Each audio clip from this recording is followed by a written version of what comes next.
aquí hacemos un pedido en nombre de todos los municipios: simplifiquen el sistema. Eso es el trabajo que se tiene que hacer a nivel legislativo.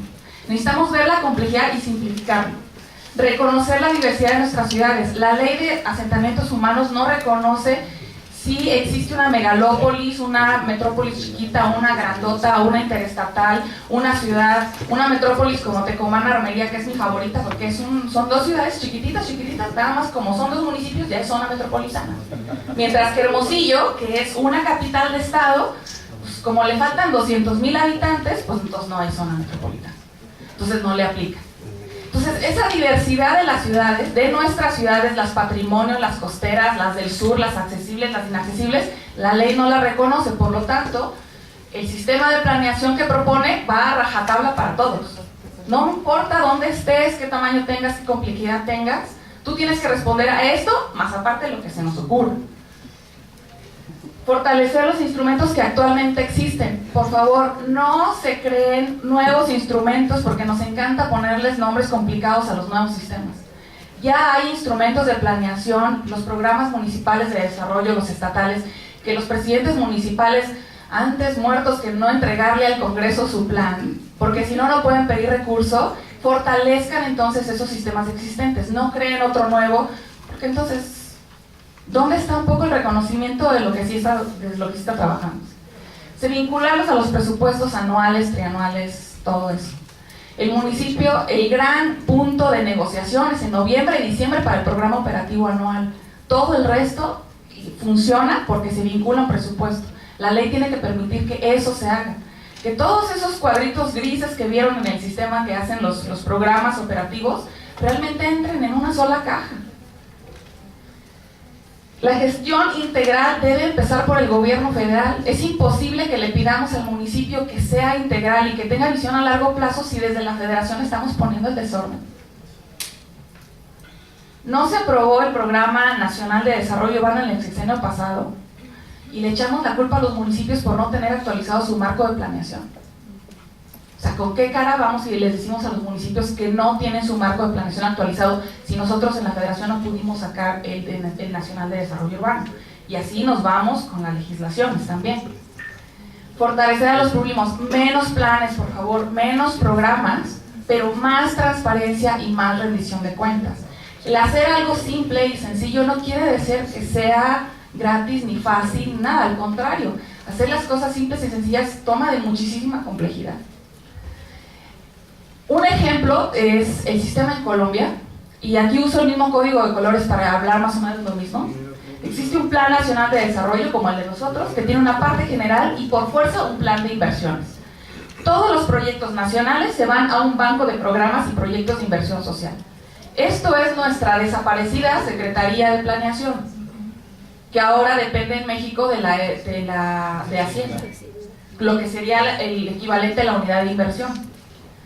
Cuando bajas a los municipios hacen su plan con sus promesas de campaña y tienen que tener un plan de inversiones. Ese plan de inversiones, todos los proyectos se inscriben al Banco Nacional.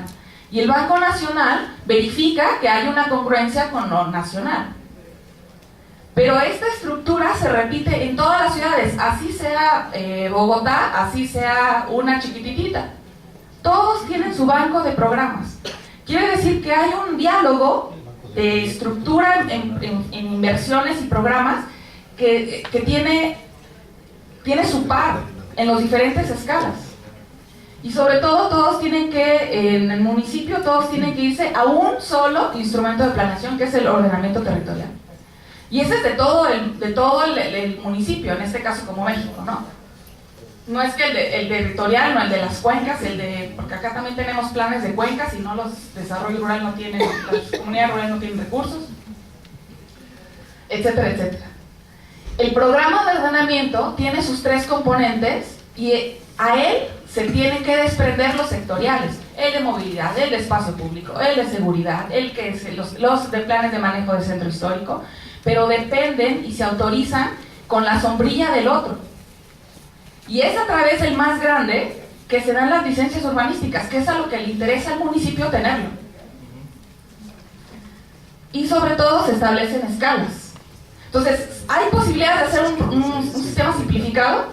Por supuesto que sí.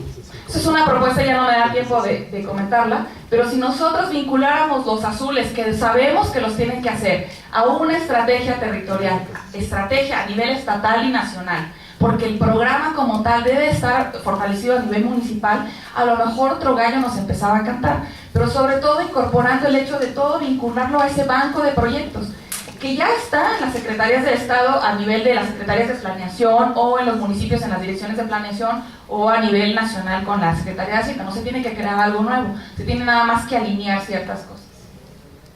Bueno, eso es un poco. Para terminar, las ciudades, como decía Lerner, no son los problemas, son las soluciones. Somos 90 millones de habitantes en ciudades. Y son los gobiernos locales los que saben más o menos cómo debe de hacerse las cosas para simplificar y hacer mejor, y como decía nuestro funcionario de la SEDATU, que realmente tengamos ciudades competitivas, porque el tiempo de cambio es ahorita. Por la gran coyuntura que se está haciendo, era súper complicado pensar que el gobierno federal iba a dar marcha atrás a la política de vivienda. O sea, si ya lo hizo, entonces tenemos que empezar a sacar todo el resto de vicios del sistema que traemos que no nos permiten hacer ciudades como las debemos de hacer o como las hacíamos. Lo que nosotros proponemos es esto. O sea, necesitamos empezar a impulsar una reforma urbana. Todas las reformas a nivel federal, todas pasan por un territorio, y ese territorio todavía lo tenemos olvidado. Todavía no alcanza esa necesidad de ponerse como una prioridad a nivel nacional, y eso es algo de lo cual proponemos. Pues muchísimas gracias. Agradecemos las palabras de la arquitecta Gisela Méndez del CTS del Banco México. Y aprovechamos para dar la bienvenida al ingeniero Mario Rodríguez Loesa, vicepresidente del Colegio de Ingenieros Civiles de Michoacán, así como a la diputada federal Connie Navarrete y al licenciado José León Pineda, director general del centro CSP. Damos paso a la segunda ponencia de la temática Adecuación y modernización del marco legal, que correrá a cargo del maestro Juan Centella Gómez, director general de la consultora en Desarrollo Urbano y Ordenamiento Territorial, Local and Global Ideas.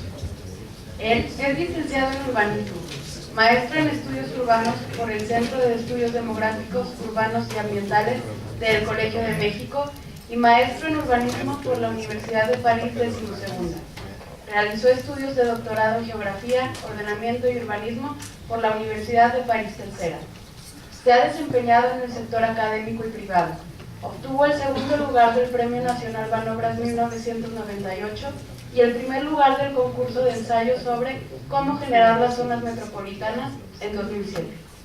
Fue director general adjunto de ordenación del territorio de la Sedesol y el principal asesor sobre cambio climático de esa dependencia. Le cedemos la palabra.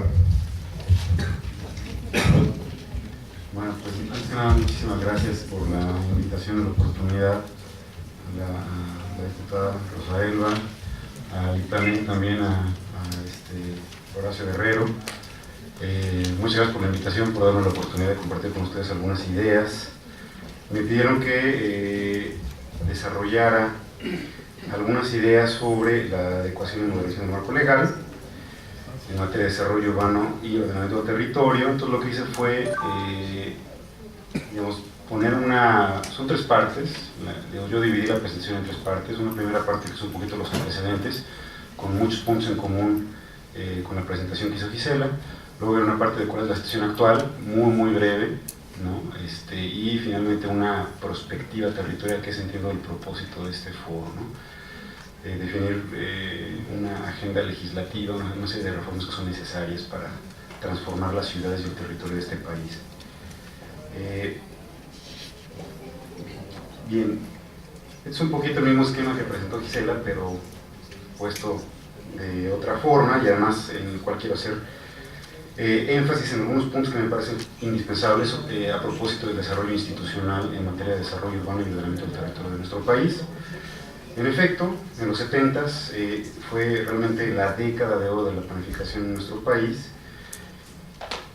Todo lo que era desarrollo urbano, ordenamiento territorial, obra pública, planeación de obra pública, presupuesto, y toda la parte ambiental, que a lo mejor no estaba, digamos, tan desarrollada en la opinión pública, estaba concentrado en una sola dependencia, que es la SAOP.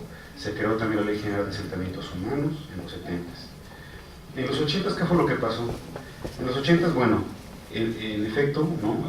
Vino toda la emergencia del sector ambiental, se crea la Secretaría de Medio Ambiente y Recursos Naturales y Pesca, se crea una nueva ley, la Ley General del Equilibrio Ecológico y Protección del Ambiente, y en la SEDUE, no, perdón, la SAUP se transforma en la SEDUE, Secretaría de Desarrollo Urbano y Ecología, y curiosamente, en ese entonces el INE, que hoy en día, que ya no es INE, ya es INEC, pero en su momento el INE dependía de la SEDUE, de lo que, digamos, de la dependencia que planeaba el desarrollo urbano y territorial del país, y también la Profepa.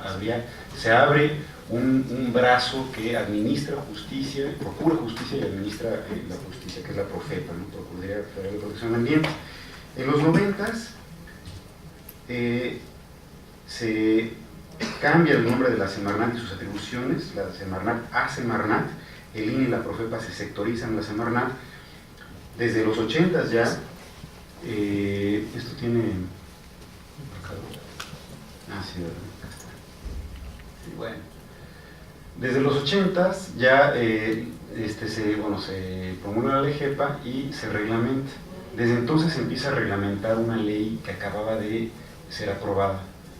A diferencia de la Ley General de Asentamientos Humanos, nunca se reglamentó esta ley. No hay reglamentos que digan exactamente los cómo y los cuándos y los qués y los porqués de todo lo que regula esa ley. En cambio, en el sector ambiental sí sucede. Hoy tenemos reglamentos en materia de ordenamiento ecológico, reglamentos en materia de impacto ambiental, reglamentos en materia de manejo de sustancias peligrosas, etcétera, etcétera, ¿no?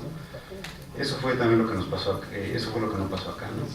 En los 90s, bueno, se sectoriza el INE y la Profepa, a Semarnat, continuamos con reglamentos, de SEDUE cambia la sede del Sol, y además, derivado de lo que ya comentaba Horacio Guerrero en la presentación, bueno, viene todo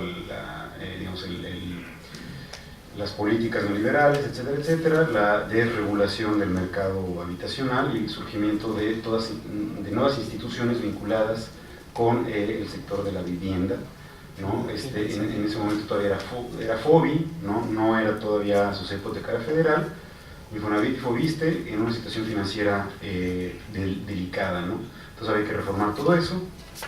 ¿Y qué es lo que sucede? Si me permite, ahí está, ahí está. Bueno, Sedesol se queda solo, el sector de desarrollo urbano se queda solo, ¿no? Se desdibuja todo lo que era la política de vivienda, la política de vivienda popular, ¿no? Y emergen nuevas instituciones del lado habitacional. La CONAFOBI cambia a la CONADI, se crea la ley de vivienda, ¿no? Continuamos con una ley general de asentamientos humanos setentera y absolutamente obsoleta, ¿no? Y el sector ambiental se sigue fortaleciendo, y no solamente en términos institucionales, sino también en términos de apoyos. Hoy en día es posible bajar recursos para elaborar programas de ordenamiento ecológico, ¿no? A través del PDIA, el Programa de Desarrollo Institucional Ambiental, y la Sedesol, que se supone es la encargada en su momento de elaborar y impulsar programas de desarrollo urbano en el centro de población, programas de ordenamiento territorial, y no existen fondos específicos para ese propósito, y lo hace a través del programa Hábitat, ¿no? ¿Qué tenemos hoy en día? Bueno, hoy tenemos, pues todo un sector habitacional muy bien consolidado, ¿no? Entonces, bueno, banca, ¿no? Instituciones que dan crédito hipotecario, el Registro Único de Vivienda, la Comisión Intersecretarial de Vivienda, ¿no? Y mecanismos para certificar los desarrollos habitacionales, ¿no? Todo amparado, ¿no? Respaldado por una ley de vivienda, ¿no? Semarnat ya totalmente consolidado todo el sector ambiental, ¿no? Inclusive la Secretaría de Gobernación, que crea la Ley General de Protección Civil, donde ya se menciona de manera explícita que es un delito, ¿no? Aprobar o permitir la edificación de conjuntos habitacionales o aprobar edificaciones en general en zonas de riesgo, ¿no? Cualquier presidente municipal o funcionario se supone que si lo hace va a tener una sanción, ¿no? De hecho, esta ley se supone que da en los transitorios me parece que hay un periodo para que los códigos penales se actualicen, ¿no? Y bueno, ¿qué pasa con el desarrollo urbano y el ordenamiento del territorio? No ha cambiado a lo largo de 3 décadas, prácticamente 4 décadas, ¿no? Y tenemos una ley general de asentamientos humanos absolutamente obsoleta, solamente fue modificada, digamos, poco en los 90s, pero su esencia no ha cambiado, una ley y una visión totalmente setentera en ciudades del siglo XXI, ¿no? El resultado fue este, ¿no? El acceso al crédito hipotecario, eso es bueno, eso yo creo que hay que conservarlo, ¿no? También un crecimiento del mercado financiero, cualquier cantidad de intermediarios financieros, cualquier cantidad también de desarrolladores de vivienda, unos mega desarrolladores de vivienda que hoy tienen muchos problemas, ¿no? El fortalecimiento del mercado de la construcción de vivienda, naturalmente. Pero estos 3 puntos, en contraste, en una ausencia de instrumentos de gestión del suelo urbano. El resultado de esto ahora sí son los ingredientes de un caldo de cultivo para la ciudad dispersa, discontinua, difusa, ¿no? Consumidora de suelo.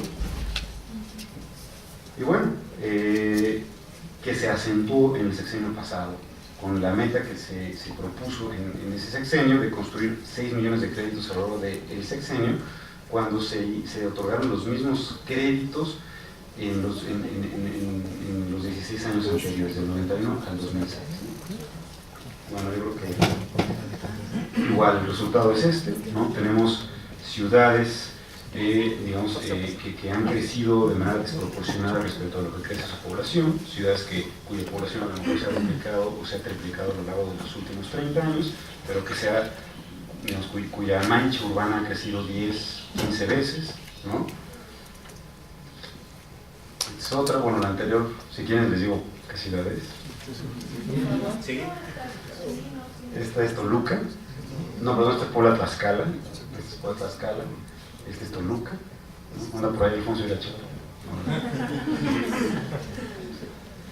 Y bueno, otro del resultado de esta política es el desperdicio interurbano, ¿no? Hoy en día tenemos millones de hectáreas vacantes al interior de nuestras ciudades absolutamente aprovechables, ¿no? Que es necesario, pues eso, aprovechar dado que ya están totalmente equipadas en infraestructura, en equipamiento, etcétera, etcétera, y cuyos propietarios están especulando con él, ¿no? Entonces, precisamente por no existir uno de los instrumentos de gestión del suelo que están ausentes, que mencionamos en un momento, es instrumentos que penalicen la especulación, ¿no? De haber operado, pues estos vacíos urbanos que ustedes ven aquí a lo mejor estarían edificados, ¿no? Y se estaría aprovechando esa infraestructura y nos hubiera permitido contener la expansión de las zonas urbanas, ¿no?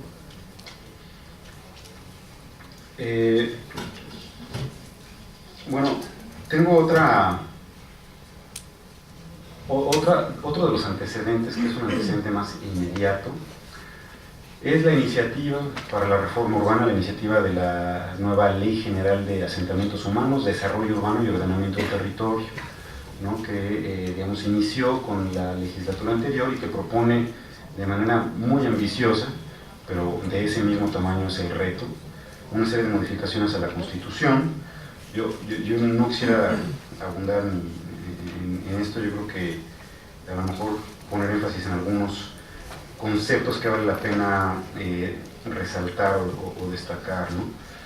Creo que el primero de ellos es el 27 constitucional, que lo modifica y que digamos, busca imponer a la propiedad una función social. Esto, digo, mucha gente habla de la función social, pero nadie se entiende qué es, ¿no? Y la verdad es que esto es una concepción filosófica de un francés del siglo XVIII, ¿no? Que decía que la propiedad no solamente entraña, digamos, derechos, ¿no?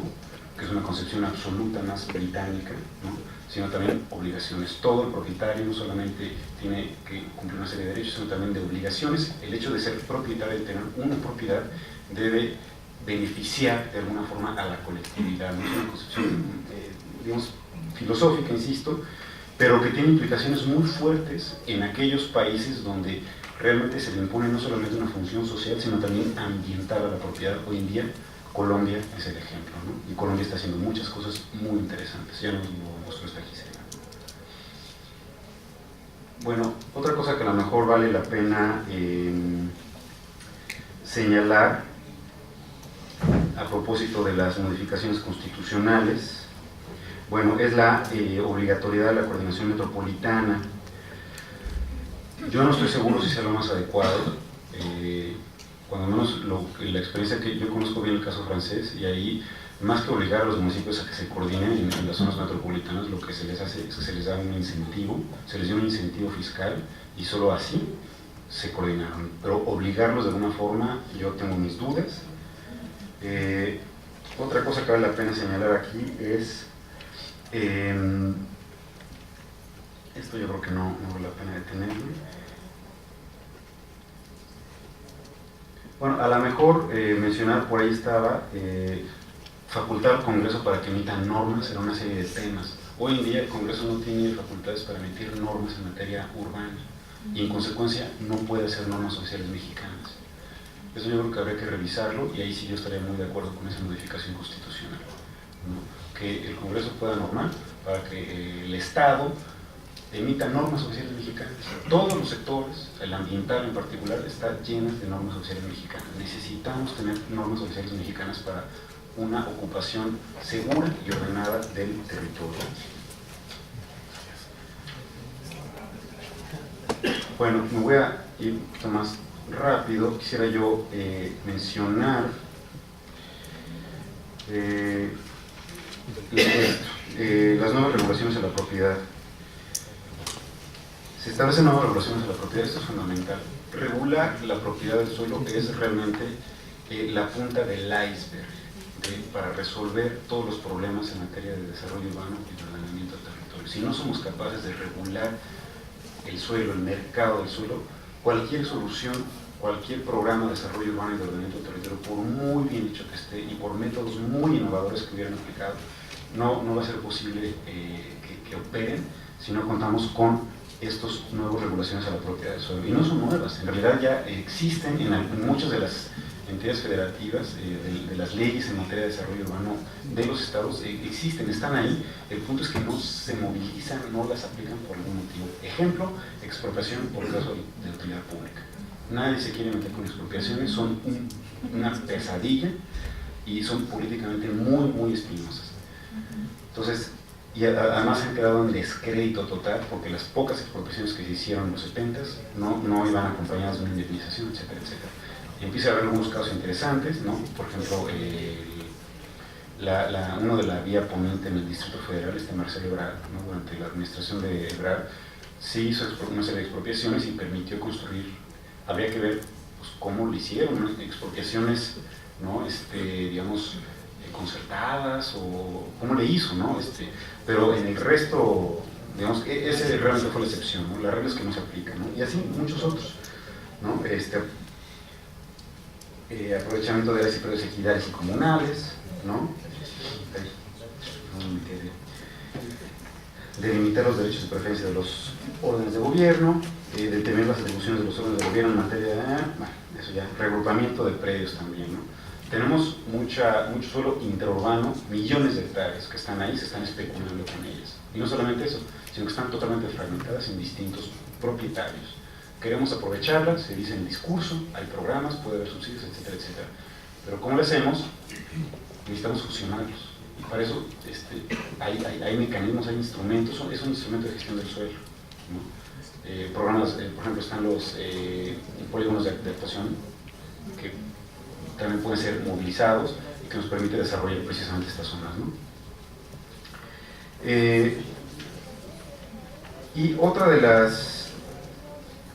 Entonces, esto es a propósito de las modificaciones a la Constitución y también, perdón, a la modificación o a la nueva Ley General de Asentamientos Humanos, Desarrollo Urbano y Ordenamiento del Territorio, ¿no? Es que son dos cosas, pues para hacer esta ley necesitamos primero modificar una serie de leyes en la Constitución política. Pero bueno, yo quisiera, en aras del tiempo, yo quisiera centrarme o, digamos, cerrar esta parte de los antecedentes para irme a la situación actual, y para lo cual me vengo aquí. Hoy en día, ¿qué es lo que acaba de suceder? El parteaguas, del cual hablaba Jorge Volpert hace un momento, ¿no? El parteaguas es este: fusionar, o no fusionar, digamos, todas las atribuciones de la Subsecretaría de Desarrollo Urbano y Ordenamiento del Territorio que dependían de la SEDESOL, digamos, se integran a la Secretaría de la Reforma Agraria, que tenía otras subsecretarías, ¿no? Y se crea la Secretaría de Desarrollo Agrario, Territorial y Urbano, lo cual es fantástico, me parece una muy buena iniciativa, ¿no? Pero se complica el panorama, ¿no? Si de por sí ya hay, desde el punto de vista de los programas e instrumentos de planeación, ya es muy complicado, ¿no? Nos mostró esta Gisela, institucionalmente también lo es, ¿no? Tenemos el Registro Agrario Nacional, ¿no? La Procuraduría Agraria, Tribunales Agrarios, la CORED, el Registro Único de Vivienda y hoy en día el Registro Nacional de Reservas Territoriales y naturalmente la Comisión Nacional de Vivienda, todas sectorizadas a la SEDATU. A lo mejor se me está escapando algo, ¿no? ¿Y esto qué nos permite? Pues nos permite regular el desarrollo urbano, la vivienda, el sector agrario, ¿no? Esto, la verdad es que me pareció muy audaz esta nueva administración cuando creó la SEDATU. Todo el mundo pensaba que se necesitaba una nueva secretaría, ¿no? Pero lo que hicieron fue crear una nueva secretaría, pero desde la perspectiva del sector agrario. Y tiene mucha lógica. ¿Por qué? Porque el 80% de las ciudades han crecido en suelo ejidal, y nuestras ciudades hoy en día están totalmente rodeadas de zonas ejidales. Es también en el ejido en el cual hay que regular la ocupación del territorio, ¿no? Entonces tiene toda lógica. Ahora, a ver cómo le hacemos, ¿no? Y finalmente la perspectiva, y con esto concluyo. Yo creo que es necesario terminar de aprobar la iniciativa de Ley General de Asentamientos Humanos, Desarrollo Urbano y Ordenamiento del Territorio, lo cual supone también modificar estos artículos a la Constitución Política. Reglamentar dicha ley, ya lo había mencionado, ¿no?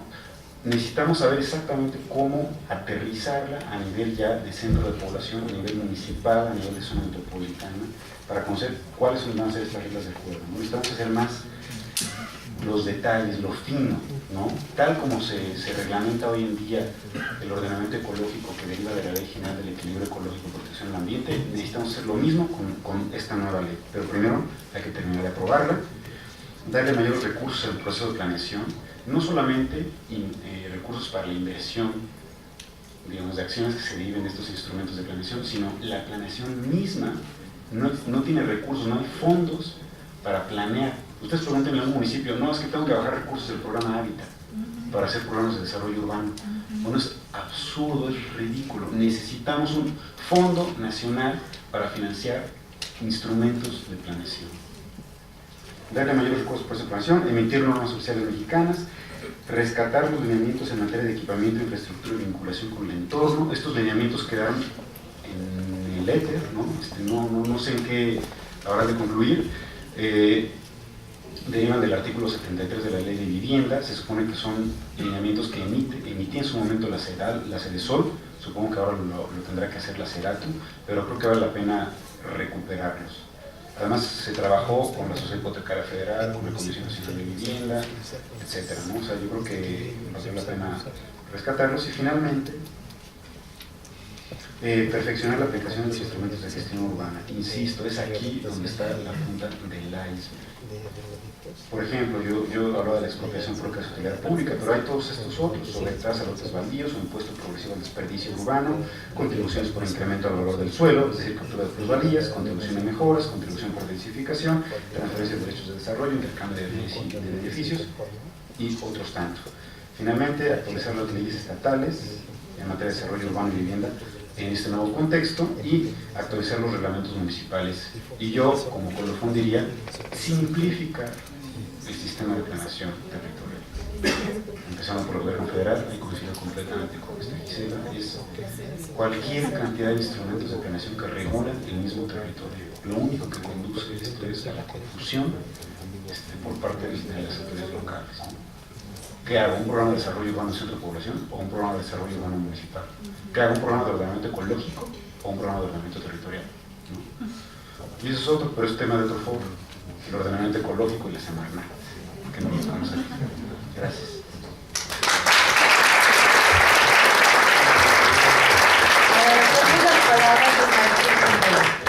Aprovechamos para dar la bienvenida al ingeniero Lorenzo Licea Rojas, presidente municipal de Apaseo el Grande.